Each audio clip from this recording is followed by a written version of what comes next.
হাসিনার আর ভারতের সম্পর্ক তো আর হবে না। হাসিনা তো বাংলাদেশে নন এক্সিস্টেন্ট। তো এইটা হচ্ছে একটা নিউ সম্পর্ক বিটুইন বাংলাদেশ এন্ড ইন্ডিয়া।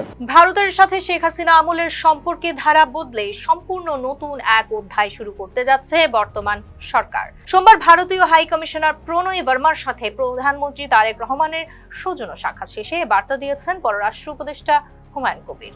সচিবালয়ে অনুষ্ঠিত এই বৈঠকে দুদেশের পারস্পরিক স্বার্থ সংশ্লিষ্ট নানান বিষয়ে আলোচনা হয়। উপদেষ্টা জানান, ভারত থেকে পাইপলাইনের মাধ্যমে ডিজেল আমদানির প্রক্রিয়া এগিয়ে নিতে সরকার আশাবাদী। তিনি জোর দিয়ে বলেন, দ্বিপাক্ষিক ইতিবাচক সম্পর্ক বজায় থাকলে অনেক জটিল সমস্যার সমাধান সম্ভব। সাবেক আওয়ামী লীগ সরকারের প্রসঙ্গে হুমায়ুন কবির জানান, বিগত আমলের সম্পর্কের ধরন এখন অতীত, সেই অধ্যায় পুরোপুরি শেষ। মঙ্গলবার ইন্ডিয়ান ওশান কনফারেন্সে যোগ দিতে ভারত সফরে যাচ্ছেন পররাষ্ট্রমন্ত্রী খলিলুর রহমান ও প্রধানমন্ত্রীর উপদেষ্টা। এ সফরে ভারতের শীর্ষ মন্ত্রীদের সাথে বৈঠকে সীমান্ত হত্যা বন্ধ সহ অমীমাংসিত ইস্যুগুলো নিয়ে আলোচনার সম্ভাবনা আছে।